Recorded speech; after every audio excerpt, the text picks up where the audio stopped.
Welcome সবাইকে career দিশারি একাডেমির YouTube চ্যানেলে। আজ তাহলে আমরা জেনপাস ইউজি 2025-এর এমসিকিউ প্র্যাকটিস ক্লাসে আরেকটা খুবই গুরুত্বপূর্ণ চ্যাপ্টার, যেটা প্ল্যান্ট ফিজিওলজি পার্ট থেকে ফটোসিনথেসিস বা সালোক সংশ্লেষ, এই চ্যাপ্টারটার এমসিকিউ গুলো নিয়ে আলোচনা করব। তার সাথে যা রিলেটেড থিওরি পার্টের কনসেপ্ট গুলো আছে সেগুলোকেও কভার করে যাব, যাতে তোমাদের ওভারঅল এই চ্যাপ্টারের কনসেপ্টটা ইজিলি ক্লিয়ার হয়ে যায়। তাহলে প্রথমে আমরা দেখে নিই যে গত কয়েক বছর কিরকম কোশ্চেন এসছে। গত 3-4 বছর যদি আমরা দেখি, এই চ্যাপ্টার থেকে সেরকম কোনো কোশ্চেন আসেনি। তবুও এই বছর এই চ্যাপ্টার থেকে কোশ্চেন আসার চান্স অনেক বেশি। কারণ কি, আগের বছরও আমরা দেখেছি যে প্ল্যান্টের চ্যাপ্টার গুলো থেকে অনেক বেশি কোশ্চেন আসছে। সেম যদি ট্রেন্ড এবারেও ফলো হয়, এই চ্যাপ্টার থেকে কিন্তু আমরা কোশ্চেন একটা হলেও মিনিমাম পেতে পারি। প্রথমেই তাহলে আমরা ক্যাটাগরি 1-এর কোশ্চেন গুলো দিয়ে স্টার্ট করছি।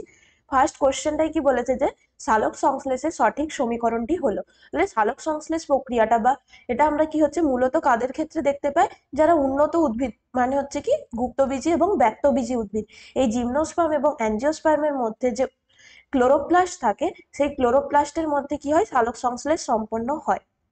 তাহলে তাছাড়া কি এই জিমনোস্পার্ম আর অ্যাঞ্জিওস্পার্ম ছাড়া কি আর কারোর ক্ষেত্রে সালোক সংশ্লেষ হবে না? এরকমটা নয়। কিছু লোয়ার অর্গানিজম আছে, নিম্ন শ্রেণীর অর্গানিজম, যেমন কিছু আছে green sulphur bacteria, cyano bacteria, তাদের ক্ষেত্রেও কিন্তু আমরা এই সালোক সংশ্লেষ প্রক্রিয়াটা দেখতে পাচ্ছি। কিন্তু তাদের ক্ষেত্রে কি দেখা যায়, এই যে ক্লোরোপ্লাস্টের যে স্ট্রাকচার, এগুলো কিন্তু থাকে না। তারা তাহলে কিসের মাধ্যমে করবে? তারা মূলত তাদের যে কোষ পর্দা বা সেল মেমব্রেনে কিছু এই ধরনের সালোক সংশ্লেষকারী পিগমেন্ট বা রঞ্জক পদার্থগুলো বর্তমান থাকে। তারা কি করবে? তার মাধ্যমে, ওই কোষ পর্দার মাধ্যমে সালোক সংশ্লেষ সম্পন্ন করবে।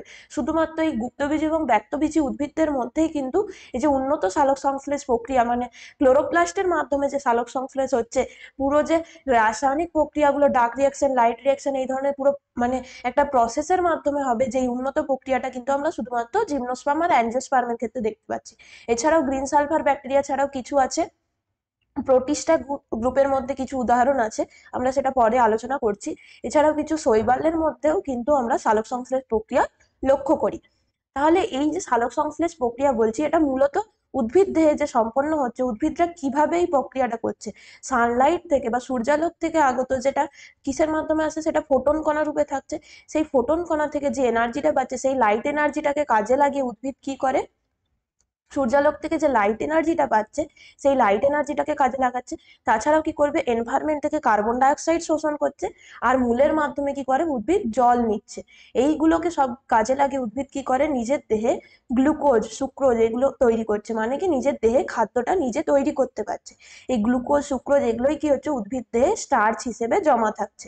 তাহলে এই যে সালোক সংশ্লেষ প্রক্রিয়ার মাধ্যমে উদ্ভিদ কি করে, সূর্যালোকের উপস্থিতিতে কার্বন ডাইঅক্সাইড এবং জল, এগুলো হচ্ছে কি মেন কম্পোনেন্ট, এগুলোকে কাজে লাগিয়ে সেটাকে কি করছে, গ্লুকোজ বা উদ্ভিদ যে নিজের খাদ্যতে পরিণত করছে। গ্লুকোজ কি হচ্ছে, একটা কেমিক্যাল, সেই কেমিক্যাল এনার্জিতে রূপান্তরিত করছে। তাহলে মূলত আমাদের মনে রাখতে হবে কি, তাহলে যে সালোক সংশ্লেষ প্রক্রিয়ার মাধ্যমে উদ্ভিদ আলোক শক্তিকে কি করে, রাসায়নিক শক্তিতে রূপান্তর করতে পারে। তাহলে এই যে স্পেশাল ক্যারেক্টারিস্টিক্সটা দেখছি, উদ্ভিদ নিজের দেহে নিজে খাদ্য তৈরি করতে পারছে, এর জন্য উদ্ভিদদেরকে কি বলা হয়, এটাও খুব ইম্পর্টেন্ট মনে রাখতে হবে, অটোট্রফস বলা হয়। অটোট্রফস মানে কি, যারা নিজের দেহে নিজে খাদ্য তৈরি করতে পারছে। এটা শুধুমাত্র উদ্ভিদদের ক্ষেত্রে পসিবল, প্রাণীরা কখনো কিন্তু নিজেদের দেহে খাদ্য তৈরি করতে পারে না। তাহলে প্রাণীরা কিভাবে, কোনো না কোনো ভাবে খাদ্যের জন্য কি হচ্ছে, উদ্ভিদের উপর নির্ভরশীল। যেমন হচ্ছে কি, উদ্ভিদদেরকে খাদ্য হিসেবে, মানে যেমন হচ্ছে ধরলাম আমরা উদাহরণ একটা, যে ঘাসেদেরকে তারা হচ্ছে কি, যারা হার্বিভোরস, তৃণভোজী প্রাণী, তারা কি করবে, সেটাকে খাদ্য হিসেবে গ্রহণ করবে। তাহলে ঘাসের মধ্যে যে এনার্জিটা ছিল, সেটা কি করছে, যে স্টোরড এনার্জিটা ছিল, সেটা ট্রান্সফার হচ্ছে কাদের ক্ষেত্রে, হার্বিভোরস এর ক্ষেত্রে। সেম ভাবে সেই তৃণভোজী প্রাণীটাকে যখন একটা মাংসাশী প্রাণী, যারা হচ্ছে কার্নিভোরস, তারা সেটাকে খাদ্য হিসেবে গ্রহণ করছে, সেখানে এনার্জিটা ট্রান্সফার হচ্ছে। এইভাবে হচ্ছে কি, পুরো এই যে খাদ্য জাল তৈরি হয়। তাহলে মূলত যে উদ্ভিদের উপরে কোনো না কোনো ভাবে প্রাণীরা নির্ভরশীল তাদের খাদ্যের জন্য, এই জিনিসটা কিন্তু মনে রাখতে হবে। তাই উদ্ভিদদেরকে কি বলা হয়, অটোট্রফস। তাহলে এই যে সালোক সংশ্লেষ প্রক্রিয়াটা পুরোটা হয় কি, দুটো রিয়াকশনের মাধ্যমে। একটাকে বলা হয় লাইট রিয়াকশন, আর একটা হচ্ছে ডার্ক রিয়াকশন, পরে সেটা আমরা আলোচনা করছি। এই সালোক সংশ্লেষ প্রক্রিয়া আমরা দেখলাম মেন কম্পোনেন্ট কি লাগছে, কার্বন ডাইঅক্সাইড আর ওয়াটার। তাহলে কার্বন ডাইঅক্সাইড আর জলকে কাজে লাগিয়ে উদ্ভিদ কি তৈরি করবে, গ্লুকোজ, C6H12O6। তার সাথে কি করে উদ্ভিদ, এই যে কার্বন ডাইঅক্সাইডটাকে এনভায়রনমেন্টে শোষণ করে, আর এনভায়রনমেন্টে কি দেয়, অক্সিজেন সরবরাহ করে। তাহলে এই যে প্রক্রিয়াটা, তাহলে সবসময় মনে রাখতে হবে, যেগুলো হচ্ছে কম্পোনেন্ট বা যেগুলো রিয়াকশন করছে, তারা কারা, কার্বন ডাইঅক্সাইড আর জল। আর তৈরি হচ্ছে কি, প্রোডাক্ট কি, গ্লুকোজ আর অক্সিজেন। আর বাই প্রোডাক্ট হিসেবে কি তৈরি হবে, এক্সট্রা ওয়াটার মলিকুল তৈরি হচ্ছে, তাহলে 6 অণু কার্বন ডাইঅক্সাইড আর 12 অণু জল বিক্রিয়া করে কি করছে, 1 অণু গ্লুকোজ আর 6 অণু অক্সিজেন তৈরি করতে পারে। তাহলে এখানে আরেকটা জিনিস ইম্পর্টেন্ট আমাদেরকে যেটা জানতে হবে কি, এই যে আমরা দেখছি কার্বন ডাইঅক্সাইডের মধ্যেও কি আছে, অক্সিজেন মলিকুল আছে, আবার কি হচ্ছে আমাদের যে জলের মধ্যেও কি আছে, অক্সিজেন আছে। তাহলে এই যে অক্সিজেনটা আমাদের এনভায়রনমেন্টে যেটা রিলিজ হচ্ছে, সেই অক্সিজেনটার সোর্স কোথার থেকে আসছে, জলের মলিকুল থেকে আসছে না কার্বন ডাইঅক্সাইডের মলিকুল থেকে আসছে? এটার জন্য যখন বিজ্ঞানীরা বিভিন্ন যে পরীক্ষা নিরীক্ষা রিসার্চের মাধ্যমে দেখলেন কি, তারা ইউজ করলেন কি এই যে পরীক্ষাটার মাধ্যমে, যে কার্বন ডাইঅক্সাইডের মধ্যে যে অক্সিজেনটা আছে সেটাকে কি অক্সিজেন 16, যেটা নর্মাল অক্সিজেন, সেটাকে ইউজ করলেন। আর জলের মলিকুলের মধ্যে অক্সিজেনের আইসোটোপ যেটা হচ্ছে অক্সিজেন 18, রেডিও অ্যাক্টিভ আইসোটোপ, এই অক্সিজেনটাকে এখানে দেওয়া হলো অক্সিজেন মলিকুলটা দিয়ে। যখন রিয়াকশন করা হলো তখন দেখা গেল কি, এই যে ফ্রি এনভায়রনমেন্টের মধ্যে যে অক্সিজেনটা রিলিজ হচ্ছে, সেই অক্সিজেনটা কি হচ্ছে O18 আইসোটোপ টা পাওয়া যাচ্ছে। তার মানে বোঝা যাচ্ছে কি, এই যে অক্সিজেনটা, সেটার সোর্স হচ্ছে কোথা থেকে, ওয়াটার মলিকুল থেকে আসছে। তাহলে সবসময় এটাও কোশ্চেন আসে অনেক সময় যে কি, সালোক সংশ্লেষ প্রক্রিয়ায় যে অক্সিজেন উৎপন্ন হয় সেটা সোর্স কোথায়, সেটা সোর্স হচ্ছে কি ওয়াটারটা থেকে আসছে, ওয়াটার স্প্লিটিং এর মাধ্যমে কি হবে, অক্সিজেন আসবে। আর কার্বন ডাইঅক্সাইডের মধ্যে যে অক্সিজেনটা আছে সেটা কোথায় যাচ্ছে, গ্লুকোজের মধ্যে যাচ্ছে। এই জিনিসটা মনে রাখতে হবে। তাহলে নেক্সট কোশ্চেনে তাহলে আমরা দেখে নিই কি আছে। নেক্সট কোশ্চেন কি বলেছে, যে সালোক সংশ্লেষ প্রক্রিয়া দ্রুত ঘটে, মানে ম্যাক্সিমাম সালোক সংশ্লেষ কোন আলোতে হয়? তাহলে আমরা যেটা সূর্যালোকের যে আলোটা আসছে সেটা হচ্ছে কি হোয়াইট লাইট। সেই হোয়াইট লাইটকে যদি আমরা প্রিজমের মধ্যে দিয়ে নিয়ে যাই, তাহলে কি হয়, সেটা হচ্ছে 7টা বর্ণে ভেঙে যায়। এটা আমরা সবাই জানি। এই আলোটা কি হয়, 7টা এরকম ডিফারেন্ট ওয়েভ লেন্থের লাইটে কি হয়ে যায়, ভেঙে যায়। 1 2 3 4 5 6 7। তাহলে এটা হচ্ছে কি ভিবজিওর হলো। তাহলে ম্যাক্সিমাম কোথায় হয়, ম্যাক্সিমাম সালোক সংশ্লেষ হয় কোথায় কোথায়, ব্লুতে আর রেডে, এই দুটো জায়গায়। মানে রেডের ওয়েভলেন্থ কত, মোটামুটি হচ্ছে 650-র ওপরে, 660 থেকে 680 এইরকম ন্যানোমিটার ওয়েভলেন্থ। আর ব্লু লাইটটা হচ্ছে কত, 450 থেকে 480-র মধ্যে, এরকম ন্যানোমিটার ওয়েভলেন্থের আলোটাতে কি হচ্ছে, ম্যাক্সিমাম সালোক সংশ্লেষ হয়। তাহলে এখানে যদি একটা জিনিস আমাদেরকে জানতে হবে, অ্যাকশন স্পেকট্রাম কাকে বলা হয়। তাহলে অ্যাকশন স্পেকট্রাম মানে কি, এই যে পরপর ওয়েভলেন্থ গুলোর প্রত্যেকটা কালারের যে লাইটের আলাদা আলাদা তাদের নিজস্ব ওয়েভলেন্থ আছে। তাহলে সালোক সংশ্লেষের যদি আমরা এইদিকে দেখি, যে এইদিকে আমরা যদি প্লট করি কি রেট অফ ফটোসিনথেসিস, আর এইদিকে এইদিকে আমরা ওয়েভলেন্থ অফ লাইট, কত ওয়েভলেন্থ সেই ন্যানোমিটার, আর এদিকে হচ্ছে কি আমরা যে রেট অফ ফটোসিনথেসিস, এই দুটোকে যদি প্লট করি তাহলে কি দেখা যায়, এইরকম একটা গ্রাফ পাই আমরা। এই যে 450-র জায়গাতে একটা ম্যাক্সিমাম হয়, তারপরে হচ্ছে কি রেড লাইট, আর বাকি মাঝখানে। তাহলে এখানে যদি 100 থেকে শুরু হয়, 100, এটা ধরলাম 400, এখানে হচ্ছে কত 600, এরকম ভাবে এইটা হলো 800, এরকম ভাবে হচ্ছে কি, যদি গ্রাফটা দেখা যায় তাহলে হচ্ছে এই যে ব্লু লাইট যেখানটা, সেই ওয়েভলেন্থটা মানে 450, মোটামুটি এটা 400 হবে না, 400 আরেকটুখানি আগে, এরকম এই 450 ওয়েভলেন্থে ব্লু লাইটে। আর সব থেকে ম্যাক্সিমাম হচ্ছে কোথায়, রেড লাইট, এটা হচ্ছে কত, ওই 650-র মতো। সেই জায়গাতে কি হচ্ছে, ম্যাক্সিমাম আমাদের সালোক সংশ্লেষের প্রক্রিয়াটা হচ্ছে, এটাকে বলা হচ্ছে কি অ্যাকশন স্পেকট্রাম। তাহলে অনেক সময় অপশনে থাকে যে যদি এটা আমাদের মানে ক্যাটাগরি 2 এর কোশ্চেন হতো, তখন কিন্তু আমাদের নীল আর লাল দুটোই হতো অ্যান্সার। কিন্তু যখন দুটো অপশনই থাকবে একসাথে, আর একটাই মাত্র এমসিকিউ যদি কোশ্চেন হয়, একটাই রাইট অ্যান্সার হয়, তখন ম্যাক্সিমাম অ্যামাউন্ট হবে কোথায়, রেড লাইটে। রেড লাইটে সালোক সংশ্লেষের প্রক্রিয়াটা বেশি হয় সব থেকে। এই যে 660 থেকে 680 এইরকম ন্যানোমিটারের যে ওয়েভলেন্থ, রেড লাইটে সব থেকে ম্যাক্সিমাম হবে। নেক্সট তাহলে আমাদেরকে পরের কোশ্চেনটা দেখে নি কি বলেছে, যে সালোক সংশ্লেষ প্রক্রিয়ায় শক্তির পরিবর্তন ঘটে। আমরা আগেই এটার কোশ্চেনটার অ্যান্সার দিয়ে দিয়েছি, যে সালোক সংশ্লেষ প্রক্রিয়া আমরা কি দেখলাম, যে আলোক শক্তি যেটা আমাদের ফোটন কণার যে এনার্জিটা নিচ্ছে উদ্ভিদ, সেটাকে কাজে লাগিয়ে কি করছে উদ্ভিদ, সেটা রাসায়নিক শক্তিতে পরিণত করছে এবং কেমিক্যাল প্রোডাক্ট তৈরি করছে। নেক্সট কি বলেছে, যে ক্লোরোফিল এ থাকে। তাহলে আমরা এই যে সালোক সংশ্লেষকারী রঞ্জক পদার্থ বলছি, বা যেগুলো আমরা ফটোসিনথেটিক পিগমেন্ট বলছি, সেগুলো 4টে টাইপ আমাদেরকে মনে রাখতে হবে। মেন কি কি 4টে নামগুলো মনে রাখতে হবে প্রত্যেকটা, chlorophyll A, chlorophyll B, chlorophyll B, আর একটা হচ্ছে কি জ্যান্থোফিলস আর ক্যারোটিনয়েডস। জ্যান্থোফিল আর একটা হবে কি ক্যারোটিনয়েডস। এগুলো হচ্ছে মেন আমাদের যে ফটোসিনথেটিক পিগমেন্টস। তাহলে এই ক্লোরোফিল এ মাস থাকতেই হবে। প্রত্যেকটা উদ্ভিদ যারা সালোক সংশ্লেষ সম্পন্ন করবে তাদের ক্ষেত্রে কি হচ্ছে, ক্লোরোফিল এ মাস থাকতেই হবে, কারণ এটাই হচ্ছে আমাদের রিয়াকশন সেন্টার হিসেবে কাজ করে। তাহলে যখনই এই যে আমরা বলছি ফোটন কণা থেকে যে এনার্জিটাকে শোষণ করছে, সেই শোষণ কে করবে, সেই এনার্জিটাকে, লাইট এনার্জিকে শোষণ করবে কারা, এই যে যারা ফটোসিনথেটিক পিগমেন্টস আছে। তো এই প্রত্যেকটা পিগমেন্টস এর আলাদা আলাদা কিন্তু ওয়েভ লেন্থ আছে, তারা নিজস্ব, মানে যেমন ক্লোরোফিল এর ম্যাক্সিমাম কোন ওয়েভ লেন্থে করে, রেড লাইটে, যেটা হচ্ছে আমাদের কত 680 700 এই ন্যানোমিটার, এখানে কি হচ্ছে ম্যাক্সিমাম অ্যাবজর্পশন দেখাচ্ছে। সেম ভাবে আবার এই যে জ্যান্থোফিলস আর ক্যারোটিনয়েডস, এরা হচ্ছে কি মোটামুটি 500 থেকে 550 এইরকম ন্যানোমিটার ওয়েভ লেন্থের আলোটাকে অ্যাবজর্ব করে। তাহলে প্রত্যেকটা যে ক্লোরোফিল, মানে প্রত্যেকটা যে পিগমেন্ট আছে তাদের তারা কি করতে পারছে, বিভিন্ন, এই যে প্রত্যেকটা আমরা এখানে দেখলাম, এই যে প্রত্যেকটা লাইট আছে তাদের কি হচ্ছে, এই যে মিডিলের যেগুলো আছে, এখানে আমরা ধরলাম ব্লু, তারপরে কি আছে গ্রিন আছে, ইয়েলো আছে, অরেঞ্জ আছে, এরকম ভাবে প্রত্যেকটা যে ওয়েভ লেন্থের আলো আছে তাদের আলাদা আলাদা পিগমেন্টস গুলো আছে। যেমন জ্যান্থোফিল ক্যারোটিনয়েডস কি করতে পারে, এই যে মিডিলের যেগুলো 500 থেকে 550 এই ওয়েভ লেন্থের আলোগুলোকে কি করতে পারে, তারা অ্যাবজর্ব করতে পারে, দিয়ে কি করবে তারা আলটিমেটলি রিয়াকশন সেন্টারে ক্লোরোফিল এ তে সেই এনার্জিটাকে ট্রান্সফার করবে। তাহলে ক্লোরোফিল এ তে অ্যাবজর্পশন হবে মেনলি কোথায়, রেড লাইটের যে ওয়েভ লেন্থটা 680 700 এই ন্যানোমিটারের গুলো, আর বাকি যে পিগমেন্টস গুলো আছে তাদেরকে কি বলা হয়, সহায়ক, মানে তারা হেল্প করবে অ্যাবজর্পশনে, অ্যাক্সেসরি পিগমেন্ট বলা হয়। এই যে তিনটে ক্লোরোফিল বি, জ্যান্থোফিলস আর ক্যারোটিনয়েডস, এদেরকে কি বলা হয়, অ্যাক্সেসরি পিগমেন্টস, কারণ তারা কি করবে, বিভিন্ন এই যে ওয়েভ লেন্থের আলোগুলোকে অ্যাবজর্ব করবে, এনার্জিটাকে, সেই লাইট এনার্জিটাকে অ্যাবজর্ব করে সেটাকে কোথায় ট্রান্সফার করবে, ক্লোরোফিল এ তে। আলটিমেটলি এই যে সালোক সংশ্লেষের জন্য প্রয়োজনীয় রিয়াকশনটার জন্য সক্রিয় হতে হবে কাকে, ক্লোরোফিল এ কে। এই ক্লোরোফিল এ কালার কি মনে রাখতে হবে, ক্লোরোফিল এর কালার হচ্ছে কি, এই পিগমেন্টটা হচ্ছে ব্লু গ্রিন টাইপ, ব্লু আর গ্রিনের মাঝামাঝি একটা কালার। ক্লোরোফিল বি এর কালার কি হবে, ক্লোরোফিল বি এর কালার হচ্ছে কি গ্রিন ইয়েলো টাইপের, মানে হালকা একদম, যেটা কচি কলা পাতি টাইপের যে ইয়েলো গ্রিন সেটা।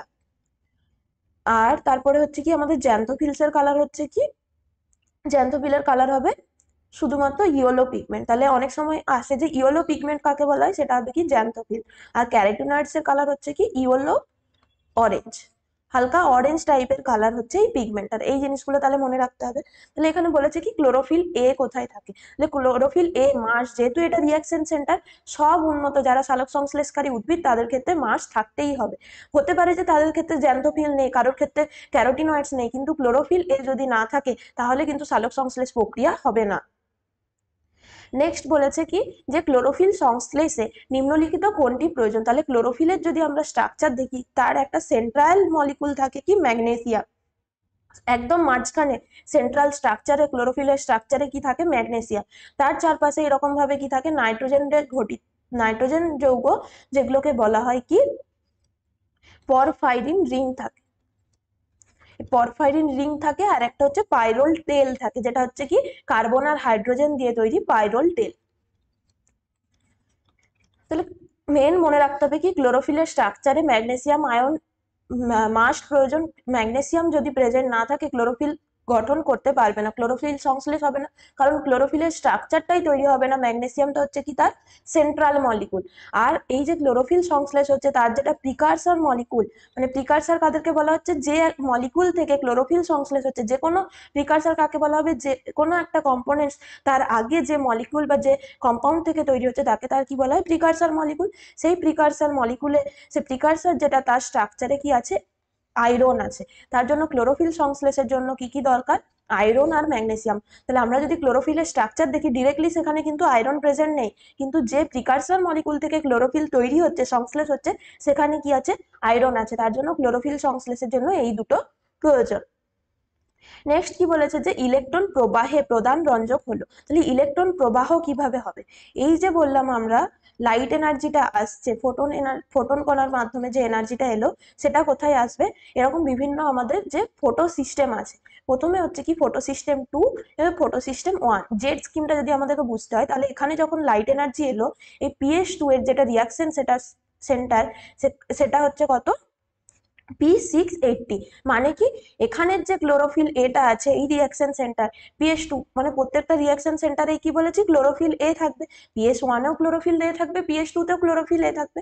এই ক্লোরোফিল এটা কি করতে পারে, ম্যাক্সিমাম পিক অ্যাবজর্পশন দেখাবে, সব থেকে বেশি অ্যাবজর্পশন দেখাবে এই ক্লোরোফিল এটা কততে, এই 680 ন্যানোমিটার ওয়েভলেন্থের আলোতে সব থেকে ম্যাক্সিমাম অ্যাবজর্পশন হচ্ছে। তাহলে যখনই P680 এই রিয়াকশন সেন্টারে কি হবে, এই ওয়েভলেন্থের আলোটা এলো, তার মানে এই যে সূর্যালোক আসছে তার মধ্যে কি আছে, সব রকম ওয়েভলেন্থের আলোই আছে। তাহলে এই ক্লোরোফিল এছাড়াও এখানে কি আছে, আরো বাকি যে তিনটে পিগমেন্টস আছে তারা কি করবে, সমস্ত বাকি ওয়েভলেন্থের, তার যে নিজস্ব নিজস্ব ওয়েভলেন্থের এনার্জিটাকে অ্যাবসর্ব করলো, দিয়ে সেটাকে কোথায় ট্রান্সফার করছে, ক্লোরোফিল এতে।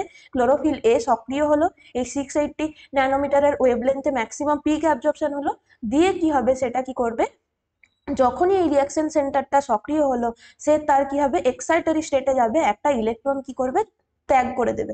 সেই ইলেকট্রনটা কি করবে, ইলেকট্রনটা যখনই সে এনার্জি কি হবে, এখানে যখনই এটা সক্রিয় হচ্ছে এনার্জিটাকে এখানে অ্যাবজর্ব করার পরে সে কি করছে, ইলেকট্রনটাকে ছেড়ে দিচ্ছে। সেই ইলেকট্রনটাকে কি করবে, এখানে কিছু এই ধরনের যে রঞ্জক পদার্থ থাকে তারা কি করে ইলেকট্রন অ্যাকসেপ্টার হিসেবে কাজ করে। তার মধ্যে মনে রাখতে হবে কি, সাইটোক্রোম B6F, এটা একটা ইম্পর্টেন্ট আমাদের যে ইটিএস বা ইলেকট্রন ট্রান্সপোর্ট সিস্টেম বলা হচ্ছে, এটা আমরা পরে আরো ডিটেলসে আলোচনা করছি। এখানে যে PS2 থেকে যে সক্রিয় হওয়ার পরে যে ইলেকট্রনটা ত্যাগ করছে, সেই ইলেকট্রনটাকে অ্যাবজর্ব করবে কে, সাইটোক্রোম B6F। এই সাইটোক্রোম রঞ্জক প্রেজেন্ট থাকে যারা কি করছে, ইলেকট্রন প্রবাহে হেল্প করছে। এই PS2 থেকে যে ইলেকট্রনটা রিলিজ হলো সেই ইলেকট্রনটাকে অ্যাকসেপ্ট করবে এবং সেটাকে কি করবে, এই সাইটোক্রোম B6F এটা কি করবে, PS1 এ ট্রান্সফার করবে। এটা হচ্ছে তার কাজ। আর এই যে ফাইটোক্রোম রঞ্জকটা বলছি, ফাইটোক্রোম কি করে, ফাইটোক্রোমের ফাংশন হচ্ছে কি, এটা লাইট এনার্জিটাকে এই যে অ্যাবজর্পশনে হেল্প করছে, বিভিন্ন ওয়েভলেন্থের যে বললাম আলো, এই যে পিগমেন্টস গুলো এখানের মধ্যে, এগুলোকেই বলা হচ্ছে কি ফাইটোক্রোম পিগমেন্টস। এই ফাইটোক্রোম পিগমেন্টস গুলো helps in absorption of light energy of light energy.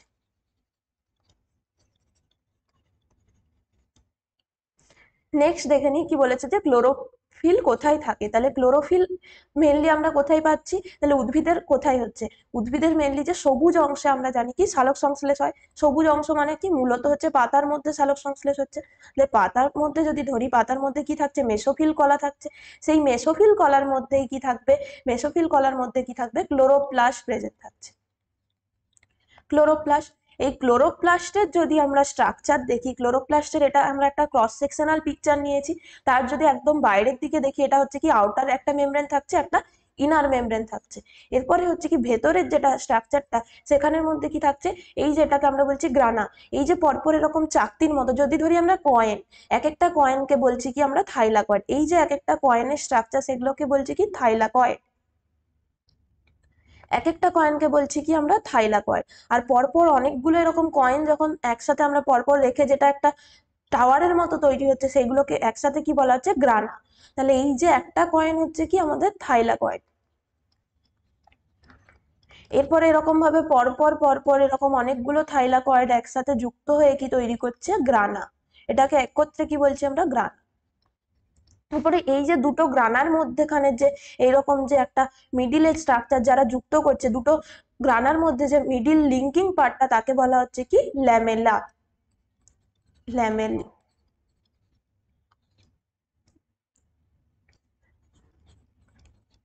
আর যে জায়গাটাতে গ্রানা নেই, সেই যে পার্টটা, ম্যাট্রিক্সটাকে কি বলছি আমরা, স্ট্রোমা ম্যাট্রিক্স, স্ট্রোমা বা ম্যাট্রিক্স। এই স্ট্রোমা রিজিয়নটাতে হচ্ছে কি, এখানে যেখানে গ্রানা প্রেজেন্ট নেই, মিডিল ফাঁকা পার্টগুলো, এটাকে বলা হচ্ছে স্ট্রোমা। তাহলে গ্রানার মধ্যে আমরা দেখবো কি লাইট রিয়াকশন হবে, আর স্ট্রোমার মধ্যে হবে কি ডার্ক রিয়াকশন হবে। তাহলে এই যে স্ট্রাকচারটা আমরা দেখলাম, এই যে থাইলাকয়েড দেখছি, এই থাইলাকয়েডের মেমব্রেনের মধ্যে কি হবে, এই যে বিভিন্ন ক্লোরোফিল এ, ক্লোরোফিল বি, যত যে সালোক সংশ্লেষকারী পিগমেন্টস গুলো প্রেজেন্ট থাকবে কোথায়, এখানে। সালোক সংশ্লেষকারী পিগমেন্ট গুলো, এই যে ফটো সিস্টেম বলছি, PS1 PS2 সবগুলো কোথায় থাকবে, এই থাইলাকয়েডের মেমব্রেনের মধ্যে প্রেজেন্ট থাকবে পিগমেন্ট গুলো। এবং সালোক সংশ্লেষের প্রক্রিয়াটা, তাহলে মূল যে প্রক্রিয়াটা স্টার্ট হচ্ছে কোথায়, থাইলাকয়েডের মেমব্রেনে। লাইট রিয়াকশন কোথায় হবে? থাইলাকয়েডের মেমব্রেনে। গ্রানার মধ্যে হচ্ছে, তাহলে গ্রানারই পার্ট হচ্ছে কি থাইলাকয়েড। থাইলাকয়েডের মেমব্রেনের মধ্যে কি থাকবে? আমাদের ক্লোরোফিল প্রেজেন্ট থাকবে। তাহলে এখানে কি বলেছে? এখানে ডিরেক্ট বলে দিয়েছে ক্লোরোপ্লাস্টের গ্রানাতে। বা অনেক সময় আসতে পারে কোথায় পার্টিকুলারলি, তখন কি হবে? পার্টিকুলারলি আমাদের কোথায় হচ্ছে? থাইলাকয়েডের মেমব্রেনে বা থাইলাকয়েডের যে বাইরে স্ট্রাকচার সেখানে হচ্ছে। নেক্সট কি বলেছে আমাদের কোশ্চেন, যে দ্বিতীয় রঞ্জক তন্ত্রে PH2 তে ক্লোরোফিল সক্রিয় ক্লোরোফিল হলো। তাহলে PH2 তে আমরা দেখলাম কি PH2 তে যে ক্লোরোফিল এ সেটা হচ্ছে কত? P680। 680 ন্যানোমিটারে সেটা কি করবে? এই ক্লোরোফিল এটা ম্যাক্সিমাম পিক অ্যাবজর্পশন দেখাবে, তাই একে বলা হচ্ছে এই রিঅ্যাকশন সেন্টারে P680। সেম ভাবে এই P700 এটা হবে কি ফটোসিস্টেম 1। এই ফটোসিস্টেম 1 এ ক্লোরোফিল এটা সক্রিয় কত? P700। নেক্সট তাহলে আমরা এই যে বললাম এটাকে আমরা এখান থেকে বুঝতে পারবো। তাহলে এটা হচ্ছে কি লাইট এনার্জি, ফোটন কণার এনার্জিটা আসছে। এখানে ধরলাম কি আছে, এটা হচ্ছে আমাদের যে এটা হচ্ছে মেন রিয়াকশন সেন্টার হচ্ছে কি ক্লোরোফিল এ। তাছাড়াও বাকিগুলো যে অ্যাবজর্পশন করে এই যে লাইট এনার্জিটাকে ট্রান্সফার করছে, অ্যাবজর্বড এনার্জিটাকে ট্রান্সফার করছে, এটা ধরলাম ক্লোরোফিল বি, এটা ধরলাম জ্যান্থোফিল, এটা হচ্ছে কি ক্যারোটিনয়েডস। মাসদের সবগুলোই থাকতে হবে এটা নয়, যে কোনো পিগমেন্টস প্রেজেন্ট থাকতে পারে, আলটিমেটলি তারা অ্যাবজর্ব করে লাইট এনার্জিটা কাকে ট্রান্সফার করছে? ক্লোরোফিল এ তে। এই ক্লোরোফিল এ এটা ধরলাম PH2।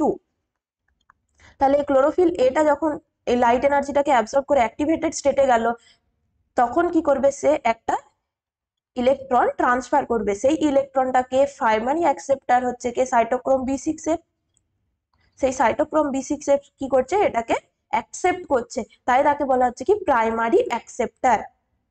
এই জিনিসটা বুঝতে পারলাম। তাহলে নেক্সট তাহলে আমরা কোশ্চেনটা দেখে নিই। কি বলেছে? যে আলোক দশায় নিম্নলিখিত অণুগুলির মধ্যে কোনটি তৈরি হয়? তাহলে এই যে লাইট রিয়াকশন বলছি, আমরা আগেই বললাম কি লাইট রিয়াকশন কোথায় হবে? গ্রানাতে হবে। তাহলে এই প্রসেসটা কিভাবে হচ্ছে আমরা একবার দেখে নিই। এই যে লাইট এনার্জি এলো, সেই লাইট এনার্জি কি করবে? লাইট এনার্জিটা প্রথমেই আসছে এই যে লাইট হারভেস্টিং সিস্টেম বলা হচ্ছে, এটা হচ্ছে কি প্রথমে থাকছে আমাদের PH2, তারপর হচ্ছে PS1। এই PS2 PS1 কিন্তু সিকোয়েন্স অনুযায়ী নেই। নামটা কিসের জন্য এসছে? PS1 সবার ফার্স্ট ডিসকভার হয়েছিল, ফার্স্ট ডিসকভার, তাই তার নাম হয়েছে PS1। এরকম নেই যে PS2 আগে আছে কেন ওটার নাম PS1 হলো না, এরকমটা নয়। যে যখনই এই ধরনের এই যে ফটোসিনথেসিস রিলেটেড যত পরীক্ষা নিরীক্ষা হচ্ছিল, তখন প্রথম কি ডিসকভার করেছিল বিজ্ঞানীরা? PS1 সিস্টেমটাকে, ফটো সিস্টেম 1, তাই তার নাম হয়েছে। এরপরে কি হচ্ছে? এই যে লাইট এনার্জিটা যখনই এখানে এলো PH2 তে, আমরা বললাম কি P680। এই P680 রিয়াকশন সেন্টার অ্যাক্টিভেটেড হওয়ার পরে ইলেকট্রন একটা রিলিজ করবে। সেই ইলেকট্রনটাকে অ্যাকসেপ্ট করছে কে? সাইটোক্রোম B6 এ। এই সাইটোক্রোম B6 এ যখনই ইলেকট্রনটাকে অ্যাকসেপ্ট করলো, তখন সে কি করবে? এরপরে সেটাকে কোথায় ট্রান্সফার করতে হবে? ইলেকট্রন ট্রান্সপোর্ট সিস্টেমের মাধ্যমে, এটাকে বলা হচ্ছে ETS।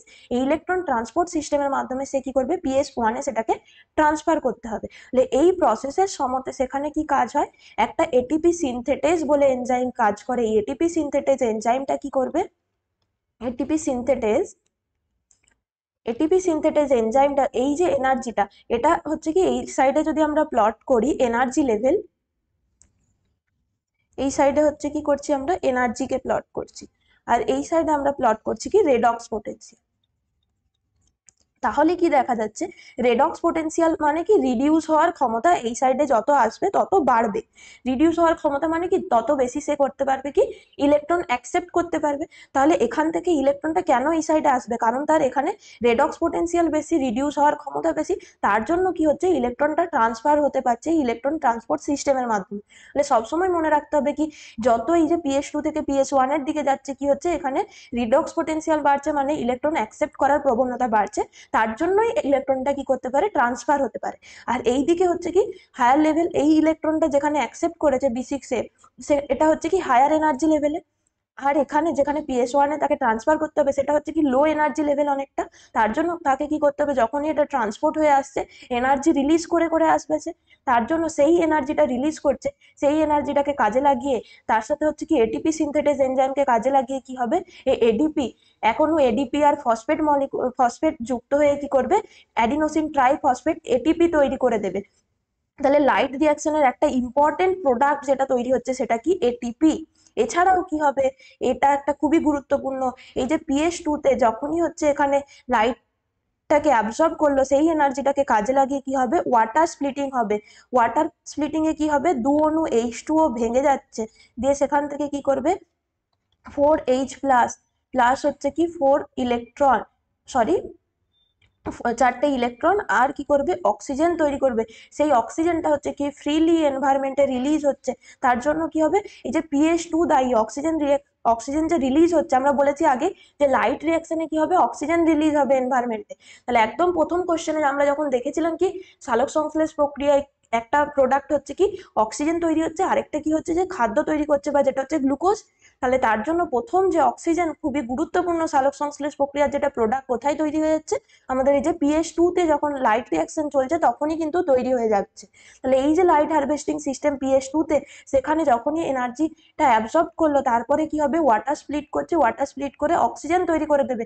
আর এই যে ফ্রি ইলেকট্রন গুলো তৈরি হচ্ছে, সেই ফ্রি ইলেকট্রন গুলো কি হবে ইলেকট্রন অ্যাকসেপ্টারের মাধ্যমে সেটা কি করছে, সেই ইলেকট্রন অ্যাকসেপ্টার সেটাকে অ্যাকসেপ্ট করে নিচ্ছে।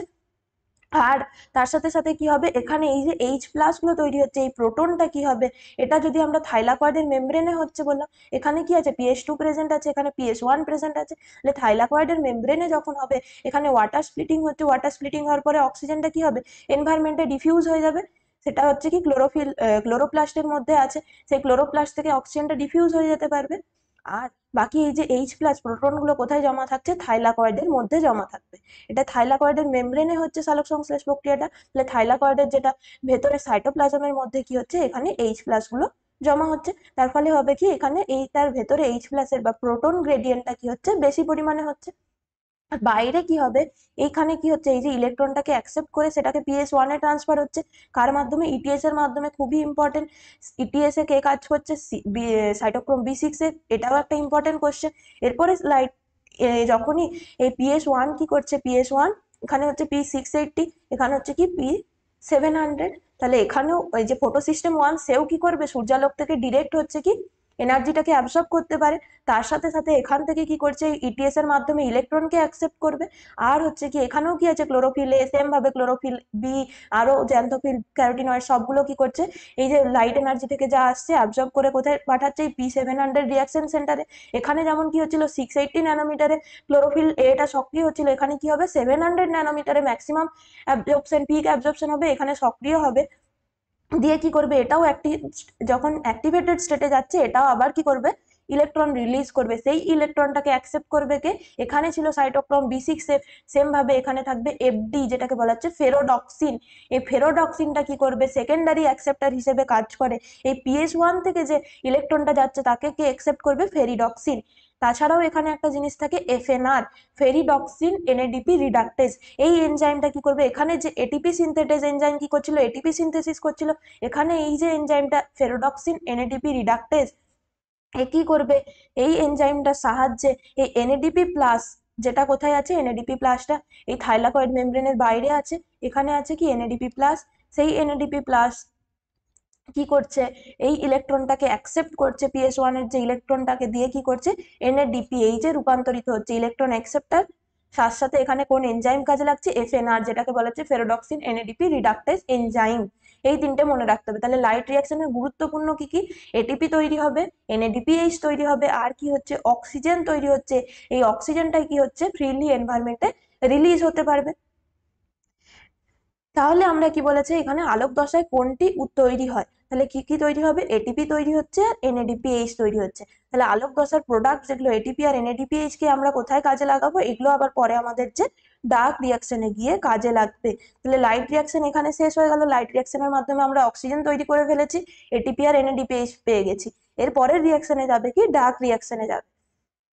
পরে কি বলেছে যে ফটোফসফোরাইলেশন প্রক্রিয়ায় কোনটি সংশ্লেষিত হয়। তাহলে ফটোফসফোরাইলেশন কাকে বলছে, ফটোফসফোরাইলেশন আর কিছুই না, এই যে স্টেপটাতে যেখানে এডিপি থেকে এটিপি সংশ্লেষ হচ্ছে, এখানে কি হচ্ছে একটা যেহেতু ফসফেট অণু যুক্ত হচ্ছে, সেই প্রক্রিয়াটাকে আমরা কি বলি ফসফোরাইলেশন।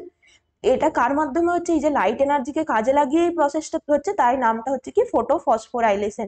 ফটোফসফোরাইলেশনে কি হচ্ছে এডিপি থেকে এটিপি তৈরি হচ্ছে। তাহলে এটা বুঝতে পারলাম। এরপরে এই যে ফটোফসফোরাইলেশন বলছি, এটার আবার কি আছে দুটো টাইপ আছে, একটা হচ্ছে কি নন সার্কুলার আর একটা হচ্ছে কি সার্কুলার। নন সার্কুলার আর একটা হচ্ছে কি সার্কুলার। নন সার্কুলারটা আর কিছুই না, আমরা যে প্রসেসটা অলরেডি পড়লাম সেটাই হচ্ছে কি নন সার্কুলার। নন সার্কুলার মানে কি লাইট এনার্জি এলো PS2 তে, PS2টা ইলেকট্রনকে রিলিজ করলো, সেই ইলেকট্রনটা কার মাধ্যমে যাচ্ছে, ETS এর মাধ্যমে PS1 এ যাচ্ছে, ETS এর মাধ্যমে, দিয়ে সেটা আবার ইলেকট্রন রিলিজ করছে, দিয়ে সেটাকে এই ইলেকট্রনটাকে অ্যাকসেপ্ট করছে ফেরোডক্সিন, দিয়ে এই FNR এনজাইমের মাধ্যমে NADPH তৈরি হচ্ছে এটার প্রোডাক্ট। আর এই স্টেপে কি হচ্ছে, এখানে ATP তৈরি হচ্ছে ATP সিনথেটেজ এনজাইমের মাধ্যমে। এরপরে কি হবে, এই যে প্রসেসটা এখানে আমরা দেখছি কি এটা একটা জেড এর মতো তৈরি করছে, জেড এর মতো দেখতে লাগছে এখান থেকে, PS1 থেকে যদি আমরা এই সাইডে দেখি তাহলে এটা হচ্ছে কি একটা জেড এর মতো স্ট্রাকচার তৈরি করছে। তাই এটাকে বলছি কি আমরা, এটাকে আরেকটা নাম বলা হচ্ছে জেড স্কিম। এই জেড স্কিমে কি হচ্ছে, এখানে যখনই ইলেকট্রনটা PS2 থেকে রিলিজ হয়ে যাচ্ছে সেই ইলেকট্রনটা আর কখনোই কি হচ্ছে না, PS2-র কাছে ফিরে আসছে না। এখানে কি হচ্ছে, এই যে ওয়াটার স্প্লিটিং এর মাধ্যমে যখনই এনার্জিটাকে অ্যাবজর্ব করছে, আমরা কি দেখলাম এই যে 4টে করে ইলেকট্রন মলিকুল তৈরি হতে থাকছে। তাহলে যতক্ষণ সালোক সংশ্লেষ প্রক্রিয়া চলছে এর কাছে এনাফ কি আছে, ইলেকট্রনের সাপ্লাই আছে, তার জন্য কি হচ্ছে সাফিসিয়েন্ট পরিমাণে ইলেকট্রনকে কি করতে পারছে, রিলিজ করতে পারছে। এর কোনো অসুবিধা নেই, এর কাছে ফিরে আসার দরকার নেই ইলেকট্রনের। তাহলে এই প্রসেসটা হচ্ছে কি নন সার্কুলার, জেড স্কিমও বলা হয়, কারণ কি ইলেকট্রন একবার যদি রিলিজ হয়ে যায় সেই ইলেকট্রনটা কি হচ্ছে আর কখনো ফিরে আসছে না, সেই ইলেকট্রনটা পরপর স্টেপ ওয়াইজ আবার আলটিমেটলি কোথায় চলে যাচ্ছে, NADPH ফরমেশনে হেল্প করছে। এটা হচ্ছে কি আমাদের কোথায় হচ্ছে, এই প্রসেসটা গ্রানাতে হচ্ছে।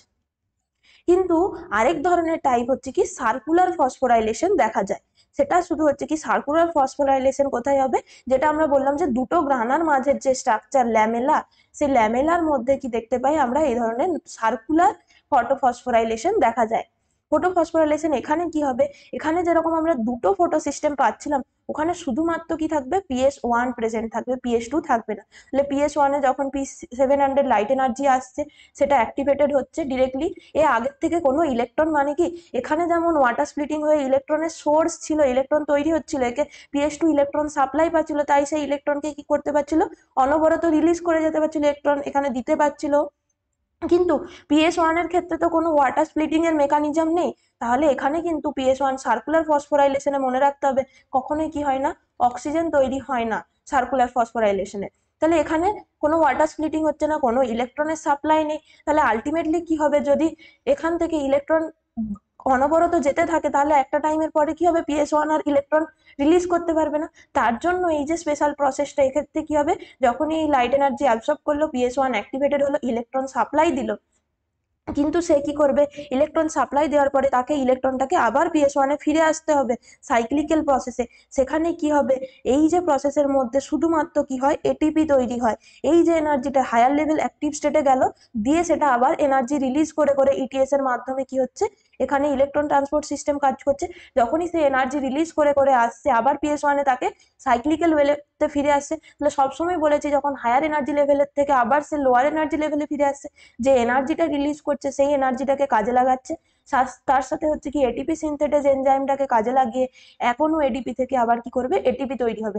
এখানে যেমন এই স্টেপে ATP তৈরি হচ্ছিল, সার্কুলার ফসফোরাইলেশনেও কি হবে, ATP তৈরি হবে, কিন্তু কোথায়, এই PS1 যখন অ্যাক্টিভেটেড স্টেটে যে ইলেকট্রনটা ছাড়ছে, এই ইলেকট্রনটা আবার কি হবে, সাইক্লিক্যাল ওয়েতে এনার্জি রিলিজ করে করে PS1-এ ফিরে আসছে, তখন সেই এনার্জিটাকে কাজে লাগাচ্ছে আর আর কি হচ্ছে, ATP সিনথেটেজ এনজাইমকে কাজে লাগিয়ে ATP ফরমেশন হচ্ছে। তাহলে সার্কুলার যে প্রসেস, সেখানে শুধুমাত্র কি হয়, ATP তৈরি হয়, কোনো প্রকার NADPH তৈরি হয় না, অক্সিজেন রিলিজ হয় না। আর নন সার্কুলার বা যেটা জেড স্কিম, সেখানে NADPH তৈরি হবে, ATP তৈরি হবে, তার সাথে হচ্ছে কি অক্সিজেন রিলিজ হবে। তাহলে আশা করছি এই দুটোর মধ্যে পার্থক্যটা বুঝতে পেরেছো। তাহলে আশা করছি তোমরা খুব ভালোভাবে এই কনসেপ্টগুলো ক্লিয়ার হচ্ছে। ফটোসিনথেসিসের কনসেপ্ট যদি একবার তোমাদের বেসিক থেকে ক্লিয়ার হয়ে যায় তাহলে কিন্তু কোশ্চেন কোনো ভুল হবে না।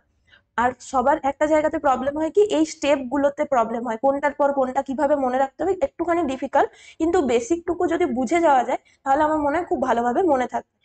কারোর যদি কোনো এরপরেও ডাউট থেকে থাকে অবশ্যই কমেন্ট সেকশনে জানাবে, আমি অ্যান্সার দিয়ে দেবো।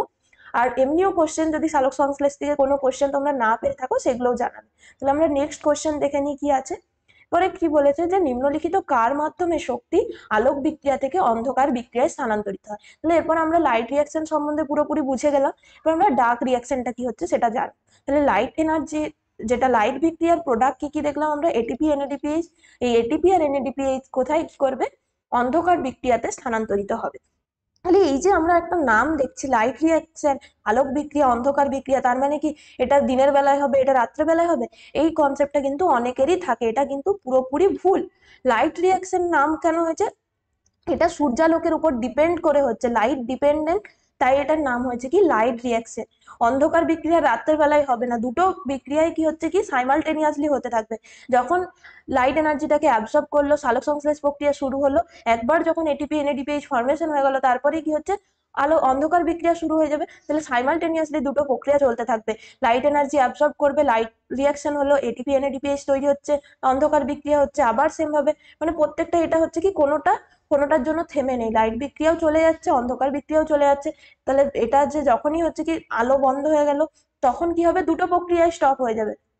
এটা হচ্ছে মেন কনসেপ্ট, মনে রাখতে হবে।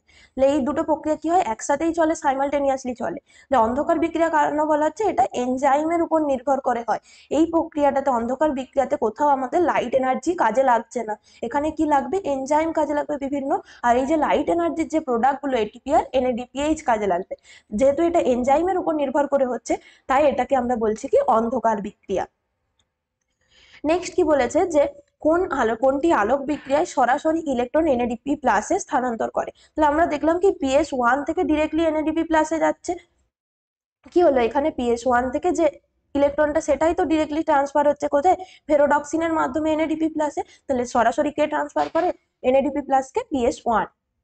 নেক্সট কি বলেছে যে কেলভিন চক্রে এক অণু। তাহলে কেলভিন চক্র এরপরে আমরা পড়বো, সেটা কার পার্ট, ডার্ক রিয়াকশনের মধ্যে পড়ছে। তাহলে কেলভিন চক্র মেনলি কাদের ক্ষেত্রে হবে, যারা C3 প্ল্যান্ট তাদের ক্ষেত্রে হচ্ছে। C3 প্ল্যান্ট মানে স্বাভাবিক আমরা নর্মাল যত এই যে ধান, গম, পাপাইয়া, মানে হচ্ছে কি পেঁপে গাছ, টমেটো গাছ, সাধারণ যেগুলো দেখছি, বেশিরভাগ ক্ষেত্রে তারা হচ্ছে কি C3 প্ল্যান্ট। তাদের ক্ষেত্রে এই যে কেলভিন সাইকেল হবে, বা সেটারই আরেকটা নাম হচ্ছে কি C3 সাইকেল। তাহলে এই সাইকেলটা আমরা একবার দেখে নিই কিভাবে হচ্ছে।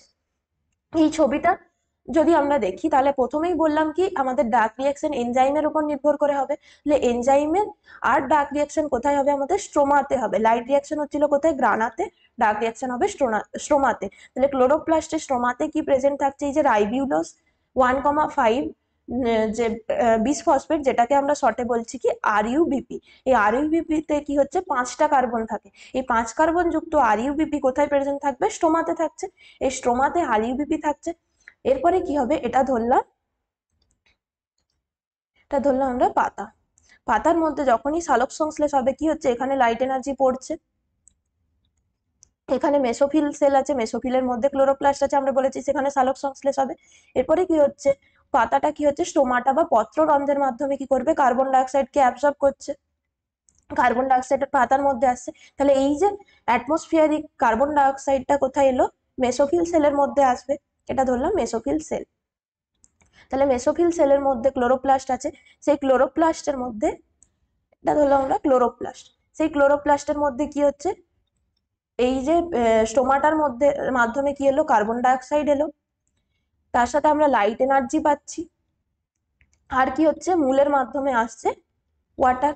সবগুলো কোথায় আসছে, ক্লোরোপ্লাস্টের মধ্যে আসছে। এই ক্লোরোপ্লাস্টের স্ট্রোমাতে কি আছে, RUBP আছে। এরপরে কি হবে, রিয়াকশন হবে, এই RUBPর সাথে কার্বন ডাইঅক্সাইড রিয়াকশন করবে, এখানে একটা এনজাইম কাজে লাগবে, তার নাম হচ্ছে কি রুবিস্কো। রুবিস্কো হচ্ছে কি RUBP ribulose bisphosphate carboxylase and অক্সিজেনেজ। এই রুবিস্কো এনজাইমটা মনে রাখতে হবে, খুবই ইম্পর্টেন্ট একটা এনজাইম। রুবিস্কো এনজাইমটা পাওয়া যায় কি উদ্ভিদের ক্ষেত্রে। তাহলে যত সমস্ত এনজাইম, সেটা উদ্ভিদ হোক, প্ল্যান্ট হোক, টোটাল এই যে আমাদের ওয়ার্ল্ডে যা এনজাইম পাওয়া যায়, তার থেকে সব থেকে মোস্ট অ্যাবান্ডান্ট এনজাইম এটা রুবিস্কো এনজাইমটা, মোস্ট অ্যাবান্ডান্ট, সব থেকে বেশি পরিমাণে যে এনজাইমটা পাওয়া যায় সেটা হচ্ছে রুবিস্কো। এই রুবিস্কো এনজাইমটার একটা স্পেশাল ক্যারেক্টারিস্টিক্স হচ্ছে কি, এটা হচ্ছে কি কার্বক্সিলেশনও করতে পারে, অক্সিজেনেশনও করতে পারে, দুটো ফাংশনই আছে। যখন হচ্ছে কি সেখানে কার্বন ডাইঅক্সাইডের ঘনত্বটা বেশি আছে, তখন সে কি করবে, ফাংশন করবে অ্যাজ এ কার্বক্সিলেজ এনজাইম। যখন সেখানে অক্সিজেনের পরিমাণ বেশি আছে, তখন সেটা কি করবে, অ্যাজ এ অক্সিলেজ এনজাইম হিসেবে কাজ করবে। এটা কম্পিটিটিভ এনজাইম হিসেবে কাজ করে, যখন যেটার পরিমাণ বেশি তখন সেই ফাংশনটা সে পালন করবে। তাহলে এখানে স্ট্রোমার মধ্যে কি আছে, RUBP আছে, এনভায়রনমেন্টের কার্বন ডাইঅক্সাইড নিচ্ছে, এই রুবিস্কো এনজাইম কি করবে, কার্বক্সিলেশন করবে। তাহলে এটা ধরলাম 5 কার্বনের একটা যৌগ ছিল। আর ইউবিপি হচ্ছে কি 5 কার্বন যুক্ত একটা যৌগ। এগুলো ধরলাম এক একটা কার্বন মলিকুল। এরপর হলো কি কার্বক্সিলেশন করার পরে আরেকটা কি হচ্ছে কার্বন যুক্ত হচ্ছে, তখন কি হচ্ছে একটা 6 কার্বন যুক্ত একটা আনস্টেবল প্রোডাক্ট তৈরি হচ্ছে। আনস্টেবল প্রোডাক্ট মানে কি সেটা স্থায়ী যৌগ নয়, এটা আবার ভেঙে যাবে কি দিয়ে প্রথম যেটা স্থায়ী যৌগ তৈরি করবে কি 2 অণু, সেটা এই 6 কার্বন যুক্ত যৌগটা ভেঙে গিয়ে কি করছে 2 অণু 3 কার্বন যুক্ত ফসফোগ্লিসারিক অ্যাসিড বা ফসফোগ্লিসারেট, এটাকে বলা হচ্ছে কি পিজিএ, এই ফসফোগ্লিসারেটে পরিণত হয়। এটা হচ্ছে কি তাহলে আমরা যদি বলি কেলভিন সাইকেলের বা সি3 সাইকেলের যেটা প্রথম সাবস্ট্রেট হিসেবে কাজ করছে আরইউবিপি, আর প্রথম যেটা স্টেবল প্রোডাক্ট তৈরি হচ্ছে সেটা কি হবে ফসফোগ্লিসারিক অ্যাসিড, সেটা কত হচ্ছে 3 কার্বন যুক্ত। তাহলে এই যে এখানে কি ছিল 5টা কার্বন, এরপর 6 কার্বন হলে আরেকটা কার্বন এখানে যুক্ত হয়ে গেল, দিয়ে আলটিমেটলি সেটা হচ্ছে কি দুটো 3 কার্বন যুক্ত যৌগে ভেঙে যাচ্ছে। তাহলে এটা একটা পিজিএ তৈরি হলো, আরেকটা হচ্ছে কি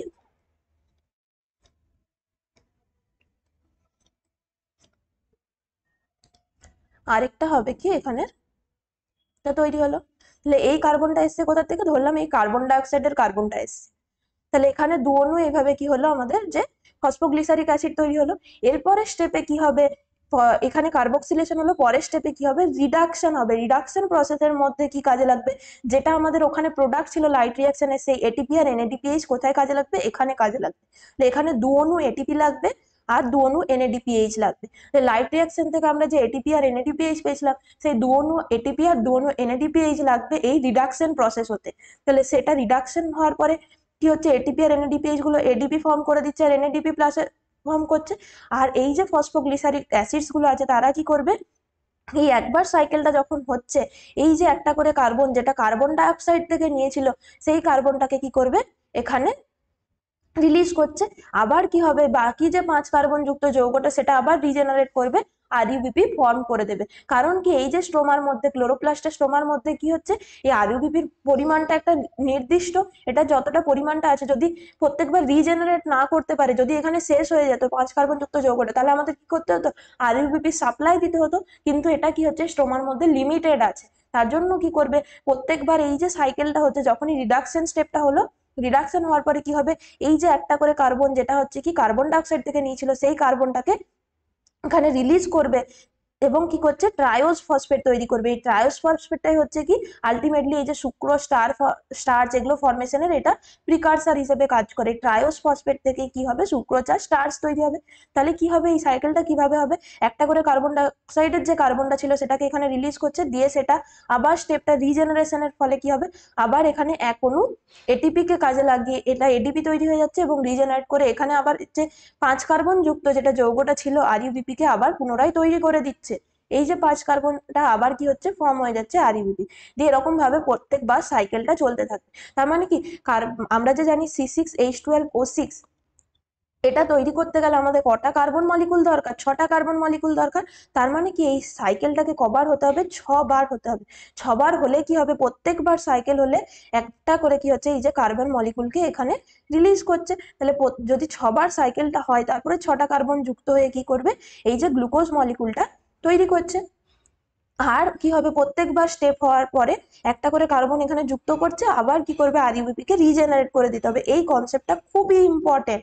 তার মানে কি একবার একটা যদি গ্লুকোজ মলিকুল তৈরি করতে হয় তাহলে কেলভিন সাইকেল কতবার হতে হবে 6 টাইমস হতে হবে। 6 টাইমস হওয়া মানে কি একটা কার্বন অণু, তাহলে এরকম কোশ্চেন আসে কি এক অণু কার্বন ডাইঅক্সাইডের সংবন্ধনের জন্য কত এটিপি কত এনএডিপিএইচ লাগে। তাহলে এক অণু কার্বন ডাইঅক্সাইড সংবন্ধন করতে কত লাগছে, মানে এক অণু কার্বন ডাইঅক্সাইড সংবন্ধন করা মানে কি একবার পুরোপুরি সাইকেলটা হওয়া। তাহলে একবার পুরোপুরি সাইকেলটা হওয়া মানে কি 3 অণু এটিপি লাগছে আর কি লাগছে 2 অণু এনএডিপিএইচ লাগছে। দুটো এখানে লাগছিল, দুটো এটিপি এখানে লাগছিল আর একটা এটিপি কোথায় লাগছে এখানে রিজেনারেশন স্টেপে লাগছে। তাহলে টোটাল হচ্ছে কি 3 অণু এটিপি লাগবে 2 অণু এনএডিপিএইচ লাগবে, সেটা একবার সাইকেল একটা কার্বন এখানে যুক্ত হচ্ছে। এইরকম ভাবে যদি 6 বার সাইকেল হয় তাহলে এক অণু গ্লুকোজ হবে। তাহলে এক অণু গ্লুকোজ তৈরি হওয়ার জন্য যদি 6 বার সাইকেলটা হয় তাহলে টোটাল কত এটিপি কত এনএডিপিএইচ লাগবে। তাহলে 6 বার হওয়া মানে সিম্পলি মাল্টিপ্লাই যদি আমরা করি তাহলে কত হবে 18 মলিকুল হচ্ছে আমাদের এটিপি লাগবে আর হচ্ছে কি 12 মলিকুল এনএডিপিএইচ লাগবে। তাহলে এক অণু যদি গ্লুকোজ মলিকুল আমাদের তৈরি করতে হয়, তাহলে 6বার সাইকেল কেলভিন সাইকেল হতে হবে, আর টোটাল 18 অণু এটিপি আর 12 অণু এনএডিপিএইচ লাগবে। তাহলে এই জিনিসটা খুবই ইম্পর্টেন্ট। এই যে ট্রায়োস ফসফেট যে তৈরি হচ্ছে, এই ট্রায়োস ফসফেটটাই আলটিমেটলি কি হবে, গিয়ে এই সুক্রোজ স্টার্চ ফরমেশন এই স্টেপে হচ্ছে। প্রত্যেকবার এই একটা করে কার্বন ডাইঅক্সাইডের কার্বনটা আমরা প্রথমে দেখেছিলাম কি, একদম প্রথমে যে লাইট রিয়াকশনে কি হচ্ছিল, যে H2O থেকে আমাদের যে H2O স্প্লিটিং হয়ে অক্সিজেন তৈরি করছিল, আর কি ছিল আমাদের যে কার্বন ডাইঅক্সাইডের সেই কার্বন আর অক্সিজেন ওইগুলো সমস্ত কোথায় যাচ্ছিল, আমাদের এই যে C6H12O6 ফরমেশনে কাজে লাগছিল।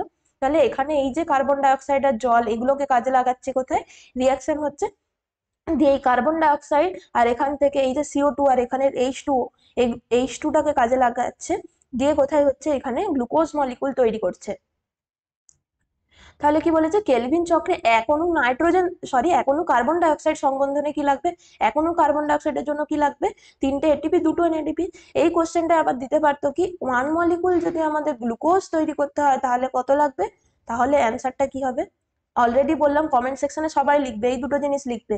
কনসেপ্টটা যে তোমাদের ক্লিয়ার হয়েছে, যে 1 মলিকুল গ্লুকোজ তৈরি করতে গেলে কত এটিপি দরকার আর কত এনএডিপিএইচ দরকার, অলরেডি আমি বলে দিয়েছি। এরপরে আমি বললাম যে এরকম একটা দিল যে 15 মলিকুল যদি গ্লুকোজ তৈরি করতে হয় তাহলে কত এটিপি কত এনএডিপিএইচ লাগবে, এটারও অ্যান্সার লিখবে। তাহলে সিম্পলি কি করতে হবে, মাল্টিপ্লাই করতে হবে। একটার জন্য আমাদের জানা আছে কত লাগবে, তাহলে একটা গ্লুকোজ মলিকুল তৈরি করতে গেলে কত লাগছে, 15টা গ্লুকোজ মলিকুল তৈরি করতে কত লাগবে। আর এখানে বলেছি আমরা এক অণু কার্বন ডাইঅক্সাইড সংবন্ধনের জন্য এটা দরকার, তাহলে হচ্ছে কি আমাদের 10 অণু যদি 10 মলিকুল আমরা কার্বন ডাইঅক্সাইড 10 মলিকুল কার্বন ডাইঅক্সাইডকে সংবন্ধন করতে হয় তাহলে কত লাগবে, এগুলোর অ্যান্সার তোমরা কমেন্ট সেকশনে লিখবে অবশ্যই। আশা করছি এই স্টেপটা ক্লিয়ার হয়েছে। নেক্সট তাহলে আমরা দেখে নিই কি বলেছে, যে C3 উদ্ভিদের ক্ষেত্রে সালোক সংশ্লেষের অন্ধকার বিক্রিয়ায় প্রথম স্থায়ী যৌগ কি তৈরি হচ্ছে। প্রথম স্থায়ী যৌগ আমরা কি দেখলাম, 3 কার্বন যুক্ত যে ফসফোগ্লিসারিক অ্যাসিড তৈরি হচ্ছে। এই ফসফোগ্লিসারিক অ্যাসিডটা হচ্ছে কি প্রথম স্থায়ী যৌগ। তার আগে কি হচ্ছিল, যে 6 কার্বন যুক্ত যৌগটা তৈরি হচ্ছিল, সেটা কিন্তু স্থায়ী যৌগ নয়। নেক্সট তাহলে এরপরে আমরা C3 সাইকেল দেখলাম, এরপরে আমরা C4 সাইকেলটা একটুখানি আলোচনা করবো। C4 সাইকেল কাদের ক্ষেত্রে দেখতে পাবো আমরা, C4 সাইকেলটা হচ্ছে কি মেনলি যারা হচ্ছে কম জল যাদের ক্ষেত্রে বাষ্পীভূত করতে হবে, মানে হায়ার টেম্পারেচার মরু অঞ্চলের যে সমস্ত উদ্ভিদগুলো, তাদেরকে আরেকটা নাম বলা হয় কি, ক্যাম্প সাইকেলও বলা হয়, এটাকে মনে রাখতে হবে। তো যাদের ক্ষেত্রে হায়ার টেম্পারেচার, মাটিতে জলের পরিমাণ কম, তাহলে তাদেরকে কি করতে হবে, উদ্ভিদ দেহে জলটাকে অ্যাবসর্ব করে রাখতে হবে, বেশি পরিমাণে জল তারা বাষ্পীভবনের মাধ্যমে লস করতে পারবে না, তাদের ক্ষেত্রে এই ধরনের সাইকেল হয়। তো উদাহরণ কি কি মনে রাখতে হবে, সুগার কেন আখের ক্ষেত্রে দেখতে পাই, এছাড়া হচ্ছে ভুট্টা, মেজ, আর একটা হচ্ছে কি সরগ্রাম। এই তিনটে প্রায়ই অপশনে আসে এমসিকিউর ক্ষেত্রে, যে কাদের ক্ষেত্রে C4 সাইকেল দেখা যায়। তাহলে এই C4 সাইকেল দেখা যাবে তাদের ক্ষেত্রে, এদের ক্ষেত্রে একটা স্পেশাল স্ট্রাকচার দেখা যায়। আমরা কি বললাম যে সবসময় আমাদের যে C3 সাইকেলের ক্ষেত্রে যে সালোক সংশ্লেষ কোথায় হচ্ছিল, মেসোফিল কলাই হচ্ছিল, তো C4 সাইকেল যখন হবে তাদের ক্ষেত্রে এই মেসোফিল কলা ছাড়াও আরেকটা স্পেশালাইজড সেল স্ট্রাকচার থাকে, যেগুলোকে বলা হচ্ছে বান্ডিল সিদ সেল। এই বান্ডিল সিদ সেলগুলো কোথায় থাকবে, এটা ধরলাম ভাস্কুলার বান্ডিল। সেই ভাস্কুলার বান্ডিলকে কি হয়, ভাস্কুলার বান্ডিলকে কাভার করে এরকম কিছু বান্ডিল সিদ সেল থাকে। এই বান্ডিল সিদ সেলগুলো একটা স্পেশাল অ্যানাটমিক্যাল স্ট্রাকচার আছে, তাদের কিছু কিছু স্পেশাল ক্যারেক্টারিস্টিক্স আছে। এই যে অ্যানাটমিটা, এটা হচ্ছে কি বান্ডিল, ভাস্কুলার বান্ডিল, তাকে কভার করে থাকছে কি বান্ডিল সেল। এই যে এই ধরনের একটা স্পেশাল অ্যানাটমিক্যাল স্ট্রাকচার তাদের ক্ষেত্রে দেখা যায়, এটাকে বলা হয় কি ক্রাঞ্চ অ্যানাটমি। এটাও কোশ্চেন আসে যে ক্রাঞ্চ অ্যানাটমি কাদের ক্ষেত্রে দেখা যায়, তখন এই কোনো একটা অপশন গুলো দিয়ে দিল, সুগার কেন বা মেজ বা সরকার, তার মানে আমাদের বুঝতে হবে কি ক্রাঞ্চ অ্যানাটমি আমরা কাদের ক্ষেত্রে দেখতে পাই, C4 সাইকেল যাদের হয় তাদের দেখতে পাই। তাহলে C4 সাইকেলের উদাহরণ কারা, এগুলো, তাহলে এগুলোর মধ্যে যদি কোনো একটা অপশন থাকে সেগুলো হবে। এই যে বান্ডিল সিদ সেল, এইগুলোর হচ্ছে কি স্পেশাল ক্যারেক্টারিস্টিক্স আছে কিছু বললাম। এগুলো হচ্ছে কি মেসোফিল কলাতে আমরা কি দেখলাম, সহজেই তারা কি করতে পারছে, এই যে পত্ররন্ধ্রের মাধ্যমে কার্বন ডাইঅক্সাইড আসছে, সেই কার্বন ডাইঅক্সাইডকে নিতে পারছে, অক্সিজেনকে ডিফিউশনের মাধ্যমে রিলিজ করতে পারছে। কিন্তু এই যে সেলগুলো বান্ডিল সিড সেল, তারা কিন্তু কোনো গ্যাস ডিফিউশন করতে পারবে না, ইমপারমিয়েবল টু গ্যাস, কোনো কার্বন ডাইঅক্সাইড, কোনো প্রকার অক্সিজেন, কোনো গ্যাস এই বান্ডিল সিড সেলের মধ্যে দিয়ে যাওয়া আসা করতে পারবে না। তাহলে তাদের মধ্যে দিয়ে শুধু কি যেতে পারে, কোনো তাদের কেমিক্যাল আদান প্রদান হতে পারে। তাহলে উদ্ভিদের ক্ষেত্রে আমরা জানি কি যে দুটো সেলের মধ্যে কানেকশন থাকে কিসের মাধ্যমে, প্লাজমোডেসমাটার মাধ্যমে। তাহলে এই যে মেসোফিল সেল আর বান্ডিল সিড সেলের মাঝের যে কানেকশন গুলো থাকবে, তার মাধ্যমে তারা বিভিন্ন কেমিক্যাল কম্পাউন্ড, বিভিন্ন অ্যাসিড, যৌগ এগুলোকে কি করতে পারে, ট্রান্সপোর্ট করতে পারে, কিন্তু কোনো গ্যাসিয়াস ট্রান্সপোর্ট হবে না। তাহলে এখানের মাধ্যমে ডিরেক্ট কার্বন ডাইঅক্সাইড আসতেও পারবে না, এখান থেকে অক্সিজেন রিলিজও হতে পারবে না, এইরকম একটা স্পেশাল স্ট্রাকচার। তাহলে এখানের মধ্যে কি আছে, প্রচুর পরিমাণে বান্ডিল সিড সেলের মধ্যে যখনই গ্যাসিয়াস এক্সচেঞ্জ হতে পারছে না, তার জন্য কি হবে, তাদের যদি আমাদের এই যে ডার্ক রিয়াকশন করতে হয়, তখন কি হবে, এই যে আমরা ছবিটা দেখতে পাচ্ছি মেসোফিল কলার মধ্যে কি আসছে, অ্যাটমসফিয়ারিক কার্বন ডাইঅক্সাইডটা আসছে। এই অ্যাটমসফিয়ারিক কার্বন ডাইঅক্সাইডটা আসার পরে আমরা যেমন ওখানে দেখেছিলাম যে C3 সেলের ক্ষেত্রে যারা C3 সাইকেল করছে তাদের কি ছিল, RUBP বলে একটা 5 কার্বন যুক্ত যৌগ ছিল মেসোফিল কলার স্ট্রোমার মধ্যে। এখানে কি থাকবে, ফসফোএনল পাইরুভেট, যেটাকে বলা হচ্ছে পেপ। এই পেপটা হচ্ছে কি একটা 3 কার্বন যুক্ত যৌগ, সেটা কোথায় প্রেজেন্ট আছে, মেসোফিল কলার মানে ক্লোরোপ্লাস্টে স্ট্রোমাতে আছে, সেই ফসফোএনল পাইরুভেট পেপ। আর এখানে একটা এনজাইম কাজে লাগবে, সেই এনজাইমটার নাম হচ্ছে কি পেপকেজ বলা হয় বা পেপ কার্বক্সিলেজ। ওখানে যেমন ছিল রুবিস্কো এনজাইম, এখানে কি কাজে লাগবে, পেপকেজ এনজাইম। এই পেপকেজ এনজাইমটা কোথায় থাকবে তাহলে, মেসোফিল সেলের মধ্যে থাকছে। এই পেপকেজ এনজাইমটা কি করবে, অ্যাটমসফিয়ারিক কার্বন ডাইঅক্সাইডটাকে এই পেপ ফসফোএনল পাইরুভেটের সাথে কি করবে, কার্বক্সিলেশন করবে। তার ফলে হচ্ছে কি, এটা ছিল 3 কার্বন, এখান থেকে আরেকটা কার্বন আসছে, দিয়ে কি করছে, 4 কার্বন যুক্ত একটা যৌগ তৈরি করছে। সেটা হচ্ছে কি ফার্স্ট স্টেবল প্রোডাক্ট C4 সাইকেলের, সেটা হবে কি অক্সালো অ্যাসিটিক অ্যাসিড। এই যে যেটা হচ্ছে C4 অ্যাসিড, সেই C4 অ্যাসিডটা হচ্ছে কি C3 সাইকেলে আমাদের কি ছিল, PGA তৈরি হচ্ছিল, first stable product phosphoglyceric acid. C4 সাইকেলের ক্ষেত্রে ফার্স্ট স্টেবল প্রোডাক্টটা কি হচ্ছে, অক্সালো অ্যাসিটিক অ্যাসিড। এই অক্সালো অ্যাসিটিক অ্যাসিডটা আবার কি করতে পারবে, এই অক্সালো অ্যাসিটিক অ্যাসিড কিন্তু বান্ডিল সিড সেলের মধ্যে ট্রান্সপোর্ট হতে পারে না। তার জন্য কি হয়, এই অক্সালো অ্যাসিটিক অ্যাসিডটা একটা কেমিক্যাল স্ট্রাকচার। তাহলে এখানে যদি আমরা দেখি, এই অক্সালো অ্যাসিটিক অ্যাসিডটাও কি ছিল, 4 কার্বন, তারা ট্রান্সফর্ম হয়ে যায়, দিয়ে কি করে একটা 4 কার্বন যুক্ত ম্যালিক অ্যাসিডে পরিণত হয়।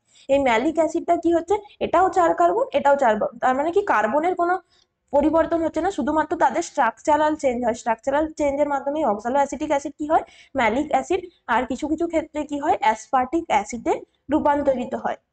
এটা কোথায় হচ্ছে, মেসোফিল সেলের মধ্যেই কিন্তু হয়।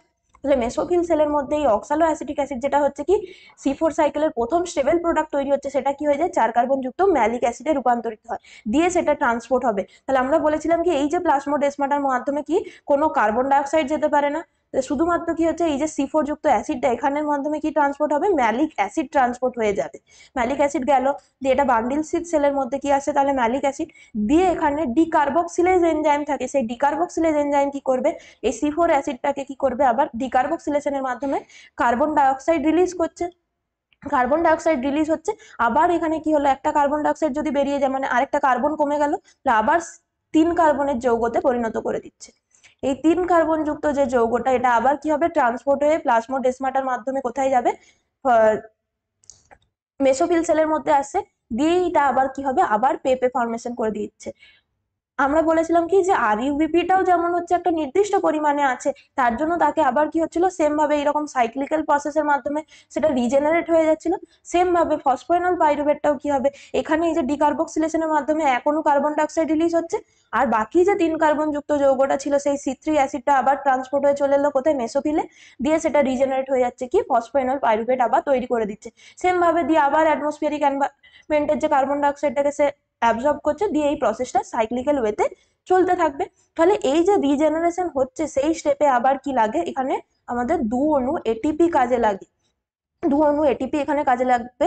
এই প্রসেসটা রিজেনারেট হতে গেলে আমাদের কি হবে, এই যে স্ট্রাকচারাল ট্রান্সফরমেশন হচ্ছে, তার জন্য কি দরকার, অবশ্যই এনার্জি দরকার, সেই এনার্জিটাকে সাপ্লাই দেবে ATP অণু। এরপরে কি হচ্ছে, এই যে CO2টা আমরা রিলিজ হলো দেখলাম, তাহলে আমরা আগেই বলেছি CO2 কি হতে পারে না, এই বান্ডিল সিডের মধ্যে বাইরেও যেতে পারে না, ভেতরেও আসতে পারে না। তাহলে এই যে CO2টা এলো, এই CO2টা এবারে কি হবে, এখানের মধ্যে আছে কি, বান্ডিল সিড সেলের মধ্যে আছে RUBP, রুবিস্কো এনজাইম আছে, এখানে এখানে কি কি ছিল, মেসোফিলে ছিল পেপ আর পেপকেজ, এখানে RUBP আছে, আর কি আছে, রুবিস্কো এনজাইম আছে। তাহলে C4 সাইকেল যারা হবে তাদের ক্ষেত্রে কি হবে, মেসোফিল সেলে পেপ আর পেপকেজ এনজাইম থাকছে, এদের এখানে আরইউবিপি আর রুবিস্কো। আরইউবিপিটা হচ্ছে কি সাবস্ট্রেট আর এখানে রুবিস্কো আছে, তাহলে এখান থেকে কার্বন ডাইঅক্সাইডটা বান্ডিল সেলের মধ্যে চলে এসছে আর আগে থেকেই কি আছে, আরইউবিপি প্রেজেন্ট আছে, রুবিস্কো এনজাইম আছে, তার মানে আমরা বুঝতে পারছি কি এখানে এরপরে আমরা C3 সাইকেলটা পারফর্ম করতে পারবে।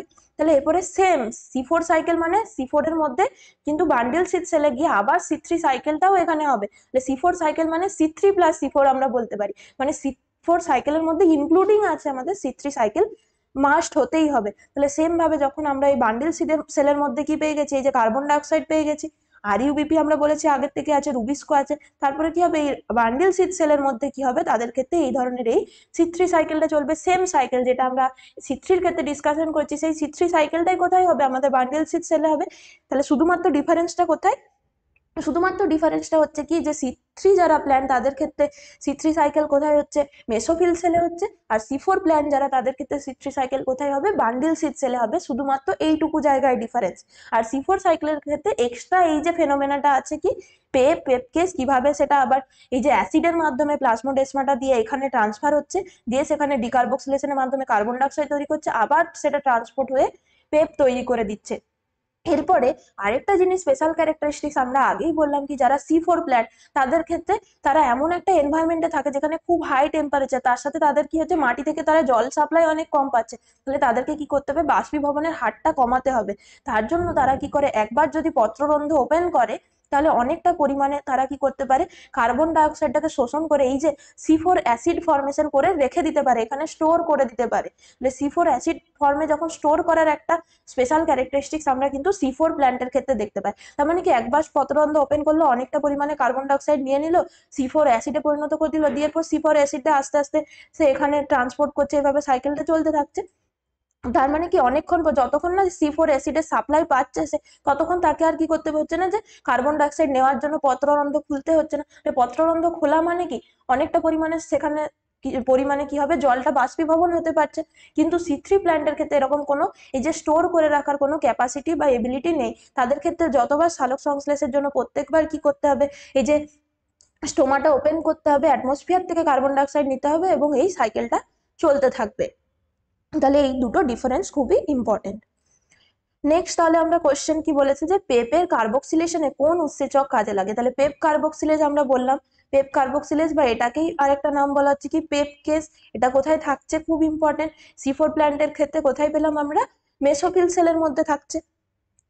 নেক্সট কি বলেছে, নিম্নলিখিত কোন রঞ্জক পদার্থটি ক্লোরোপ্লাস্টে থাকে না। তাহলে ক্লোরোপ্লাস্টে আমরা আগেই পড়েছি কি কি থাকে, ক্লোরোফিল, ক্যারোটিনয়েড, জ্যান্থোফিল, অ্যান্থোসায়ানিন বলে কোনো রঞ্জক আমরা এইখানে ক্লোরোপ্লাস্টের মধ্যে পাই না। তাহলে অপশন কি হবে, ডি কারেক্ট। নেক্সট কি বলেছে, নিম্নলিখিত কোনটি আমাদের C4 উদ্ভিদের উদাহরণ। তাহলে বলেছি কি আমরা এখানে যে ভুট্টা, মেজ, সরগম, তার সাথে হচ্ছে কি সুগার কেন মানে আখ, এগুলো হচ্ছে এই ধরনের এই যে স্পেশাল C4 সাইকেল তাদের ক্ষেত্রে হবে। আরেকটা জিনিস বললাম কি ক্রাঞ্চ অ্যানাটমি এদের ক্ষেত্রে প্রেজেন্ট থাকবে, এগুলো খুব ইম্পর্টেন্ট। বাকি এই সমস্তগুলো এগুলো হচ্ছে কি C3 প্ল্যান্ট। নেক্সট কোশ্চেন কি বলেছে যে C4 উদ্ভিদে কেলভিন চক্র ঘটে। তাহলে C4 উদ্ভিদে কেলভিন চক্র সবসময় আমরা বলেছি কি নালিকা বান্ডিল, আচ্ছাদন কোষ, যেগুলোকেই বলছি আমরা বান্ডিল সিড সেল, সেখানে হবে। তাহলে এই দুটো অপশন প্রথমেই আমরা এলিমিনেট করে দিতে পারছি। এরপরে আমরা বলেছি কি কেলভিন চক্র, কেলভিন চক্র মানে কি সেটা ডার্ক রিয়াকশন। তাহলে ডার্ক রিয়াকশন সবসময় কোথায় হয়, স্ট্রোমাতে হয়। তাহলে এখান থেকে আমরা ইজিলি বলে দিতে পারছি কি নালিকা বান্ডিল আচ্ছাদন কোষের ক্লোরোপ্লাস্টের স্ট্রোমায়। আগে বলেছে আমাদেরকে কোন প্ল্যান্ট দেখতে হবে, যদি C4 হয় তার কোথায় হবে, নালিকা বান্ডিলে। আর এটাই যদি বলতো যদি C3 প্ল্যান্টে উদ্ভিদে কোথায় হয়, তাহলে কোথায় হতো, যে মেসোফিল কোষের ক্লোরোপ্লাস্টের স্ট্রোমাতে হতো। এটা হচ্ছে কি C3 প্ল্যান্টের ক্ষেত্রে। নেক্সট কোশ্চেন কি বলেছে যে C4 উদ্ভিদের ক্ষেত্রে কোন কোষে আমাদের ম্যালিক অ্যাসিড উৎপন্ন হয়। তাহলে আমরা আগেই বলেছি ম্যালিক অ্যাসিড কোথায় উৎপন্ন হচ্ছে, মেসোফিল সেলে উৎপন্ন হচ্ছে, দিয়ে সেটা ট্রান্সফার হবে বান্ডিল আবরণী কোষে। নেক্সট কি বলেছে যে আলোকের কোন তরঙ্গ দৈর্ঘ্যে অক্সিজেন উৎপন্নের হারটা হ্রাস পায়। তাহলে অক্সিজেন কোথায় হচ্ছিল, PH2 তে হচ্ছে। PH2 ফটোসিস্টেম 2 তেই কি হচ্ছিল, আমাদের ওয়াটার স্প্লিটিং হয়ে অক্সিজেন তৈরি হচ্ছিল। PH2 মানে হচ্ছে আগেই বলেছি কি P680। এই P680 তে আমরা বলেছি ম্যাক্সিমাম ওটাতে অ্যাবজর্পশন হবে, তার বেশিতে হবে না, তার আগে হবে 650-তে হবে, 660-তে হবে, 680-তে ম্যাক্সিমাম অ্যাবজর্পশন, পিক অ্যাবজর্পশন হচ্ছে। কিন্তু 680 ন্যানোমিটারের চেয়ে যদি আমরা বেশি ওয়েভলেন্থের আলো দিতে থাকি তাহলে কিন্তু তার সালোক সংশ্লেষের হারটা কি হবে, কমতে থাকবে। সালোক সংশ্লেষের হার কমা মানে কি, এখানে এটা 680-তে ম্যাক্সিমাম সে অ্যাক্টিভেটেড স্টেটে থাকছে, তাহলে 680-র পরে ওয়েভলেন্থে যদি আমরা আলো দিই সালোক সংশ্লেষের হার কমবে। সালোক সংশ্লেষের হার কমা মানে কি, অক্সিজেন, এই যে ওয়াটার স্প্লিটিং কম হবে, ওয়াটার স্প্লিটিং কম হলে কি হচ্ছে, অক্সিজেনটা কম রিলিজ হবে। অক্সিজেনটা যত আমরা 680-র ওপরে দিতে থাকবো, যদি 700, 720, 750 দিতে থাকি, তাহলে একটা টাইমের পরে কি হবে, PH2 আর কাজই করবে না। PH2 ফটোসিস্টেম 2 কাজ না করলে কি হবে, অক্সিজেন উৎপন্ন বন্ধ হয়ে যাবে। যত 680-র ওপরে দেবো আস্তে আস্তে অক্সিজেন উৎপন্নের হারটা কি করতে থাকবে, এরকম ভাবে কমতে থাকবে। ম্যাক্সিমাম পিক ছিল কোথায়, 680 ন্যানোমিটার। নেক্সট কি বলেছে যে C3 বিক্রিয়া চক্রের চেয়ে C4টা কেন সুবিধাজনক। তাহলে আমরা আগেই বললাম কি, C4 কাদের ক্ষেত্রে দেখছি, যাদের ক্ষেত্রে আমাদের জলের সাপ্লাই কম আর তাদের ক্ষেত্রে বাষ্পীভবন হারটাকে যাতে কম হয় তাদের জন্য। তাহলে এখানে যাতে কম পরিমাণে জল বাষ্পীভূত হয় সেটা হচ্ছে কি আমাদের একটা বেনিফিট পাচ্ছি আমরা C4 বিক্রিয়া চক্রের মাধ্যমে।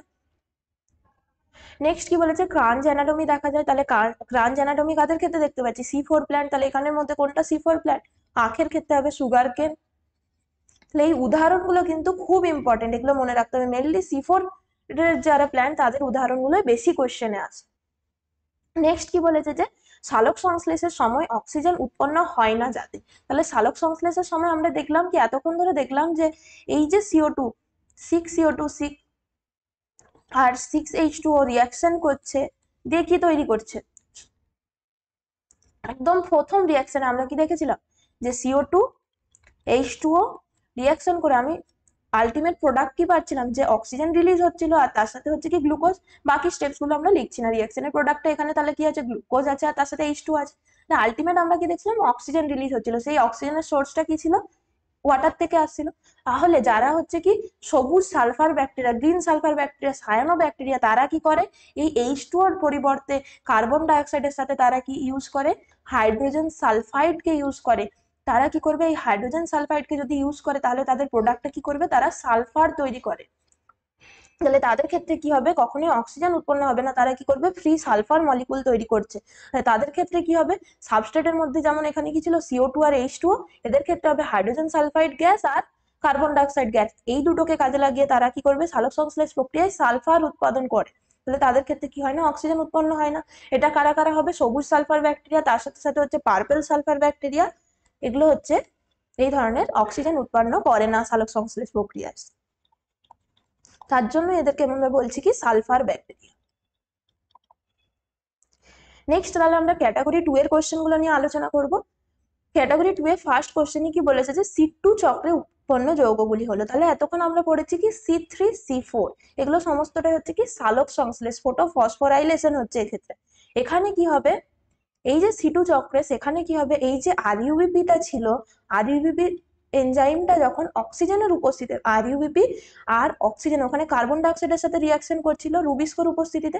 আমি আগেই বলেছি কি, যে এই যে রুবিস্কো এনজাইমটা, এটা দুটো ফাংশন আছে। সে যখন অক্সিজেন কার্বন ডাইঅক্সাইড বেশি ছিল কার্বক্সিলেজ হিসেবে কাজ করছিল, এখানে যখন RUBP অক্সিজেনের সাথে রিয়াকশন করবে তখন সেটা কি করবে, অক্সিলেজ হিসেবে কাজ করবে। তারপরে এই রুবিস্কো এনজাইমের উপস্থিতিতে কি করবে, RUBP ছিল 5 কার্বন যুক্ত যৌগ, সেটা ভেঙে যাবে কি 3 কার্বন যুক্ত phosphoglyceric acid PGA plus 2 carbon যুক্ত ফসফোগ্লাইকোলেট তৈরি করে দেয়, ফসফোগ্লাইকোলেট। তাহলে এটা কিন্তু C3C4 সাইকেলের মতো নয়, এখানে অক্সিজেনের সাথে রিয়াকশন করছে RUBP। এই প্রসেসটাকে বলা হয় ফটো রেসপিরেশন। এখানে কিন্তু কি হয় না, আমাদের যে এই এটিপি যে কোনো ফটো ফসফোরাইলেশন প্রসেস হবে না, এখানে কি হচ্ছে, উদ্ভিদের এনার্জিটাকে কাজে লাগে ফটো রেসপিরেশন করছে এখানে তাহলে এখানে যে স্টেবল প্রোডাক্ট গুলো প্রথম কি হচ্ছে, 3 কার্বন যুক্ত ফসফোগ্লিসারিক অ্যাসিড আর 2 কার্বন যুক্ত কি করছে, ফসফোগ্লাইকোলেট তৈরি করছে। এই ফসফোগ্লাইকোলেট যেহেতু 2 কার্বন যুক্ত ফসফোগ্লাইকোলেট তৈরি হচ্ছে, তাই নামটা হচ্ছে কি C2 সাইকেল। এই C2 সাইকেলে এই ফসফোগ্লাইকোলেট থেকে আবার পরবর্তী স্টেপে কি হয়, গ্লাইসিন তৈরি হয়, গ্লাইসিন, এবং এরকম পরপর অনেকগুলো স্টেপ আছে, যে গ্লাইসিন থেকে কি হয়, সেরিন তৈরি হয়। তাহলে এখানে বলেছে কি কি যৌগগুলো, PGA তৈরি হচ্ছে 3 কার্বন যুক্ত, তার সাথে আমরা কি দেখলাম 2 কার্বন যুক্ত যে ফসফোগ্লাইকোলেট তৈরি হচ্ছে, তার জন্যই নামটা হচ্ছে কি C2 চক্র। আর কি হবে, এই গ্লাইকোলেট থেকে পরবর্তী স্টেপে গ্লাইসিন, সেরিন এগুলো তৈরি হবে। তাহলে অপশনে এখানের মধ্যে তিনটেই কারেক্ট হবে, A B C। নেক্সট কি বলেছে যে নিম্নলিখিত কোনগুলি C3 উদ্ভিদ, তাহলে ভুট্টা, আখ এগুলো আমরা আগে বলেছি কি C4 প্ল্যান্ট। বাকি ধান, গম কমন যেগুলো আমরা দেখতে পাই, ধান, গম, টমেটো, পেঁপে, আলু যেগুলো উদ্ভিদগুলো সাধারণ, সেগুলো সমস্তই হচ্ছে কি আমাদের C3 উদাহরণ। তাহলে এদের ক্ষেত্রে কি হবে, শুধুমাত্র মেসোফিল সেলের C3 সাইকেল হবে, এদের ক্ষেত্রে ওরকম কোনো বান্ডিল সেলের ফাংশন নেই সালোক সংশ্লেষের ক্ষেত্রে। তাহলে অপশন কি হচ্ছে সি আর ডি কারেক্ট। নেক্সট কি বলেছে যে সালোক সংশ্লেষে সক্ষম প্রাণীগুলি হলো, তাহলে আমরা এতক্ষণ বলছি কি উদ্ভিদের ক্ষেত্রে আমরা সালোক সংশ্লেষ দেখতে পাচ্ছি, কিন্তু আমি একদম প্রথমেই বলেছিলাম কি যে সালোক সংশ্লেষের আমাদের কিছু কিছু উদাহরণ আছে যেগুলো হচ্ছে কি স্পেশাল। কিছু কিছু প্রাণীর ক্ষেত্রে যেমন ইউগ্লিনা হচ্ছে কি প্রোটিস্টা গ্রুপের মধ্যে পড়ে, এদের ক্ষেত্রেও কিন্তু আমরা সালোক সংশ্লেষ যে রঞ্জকগুলো, পিগমেন্টগুলো যেহেতু প্রেজেন্ট থাকে তাই এরা সালোক সংশ্লেষে সক্ষম। এছাড়াও হচ্ছে কি ক্রাইস্যামিবা, এটা হচ্ছে কি একটা ক্রাইসোফাইটস গ্রুপের মধ্যে যে অ্যালগি আছে, সেই অ্যালগি, এদের ক্ষেত্রেও কিন্তু সালোক সংশ্লেষ দেখা যায়। কিন্তু এদের ক্ষেত্রে আমি প্রথমেই বলেছি কোনো উন্নত স্ট্রাকচার, এদের এই যে ক্লোরোপ্লাস্টের স্ট্রাকচার পড়ছে, এই ধরনের কোনো ক্লোরোপ্লাস্ট, বান্ডিল সিড সেল, এই যে স্ট্রাকচারাল তার সাথে এনজাইমেটিক রিয়াকশন, এগুলো কিন্তু উন্নত নয়। এদের ক্ষেত্রে এই ধরনের শুধুমাত্র এই যে ফটো সিনথেটিক পিগমেন্টস গুলো যেহেতু প্রেজেন্ট থাকছে, তাই তারা সালোক সংশ্লেষ প্রক্রিয়া করতে পারে। তাহলে অপশন কি হবে, বি আর সি। নেক্সট কি বলেছে যে সালোক সংশ্লেষে অক্ষম ব্যাকটেরিয়াগুলি হলো, তাহলে সালোক সংশ্লেষে ব্যাকটেরিয়া কোনগুলো করতে পারে, যেগুলো হচ্ছে green sulphur bacteria, purple sulphur bacteria. তাহলে ক্লোরোবিয়াম, এই ক্লোরোবিয়ামটা হচ্ছে কি একটা সালোক সংশ্লেষ গ্রিন সালফার ব্যাকটেরিয়ার উদাহরণ, তার জন্য এরা কি করতে পারে এরা সালোক সংশ্লেষ প্রক্রিয়ায় অংশগ্রহণ করে।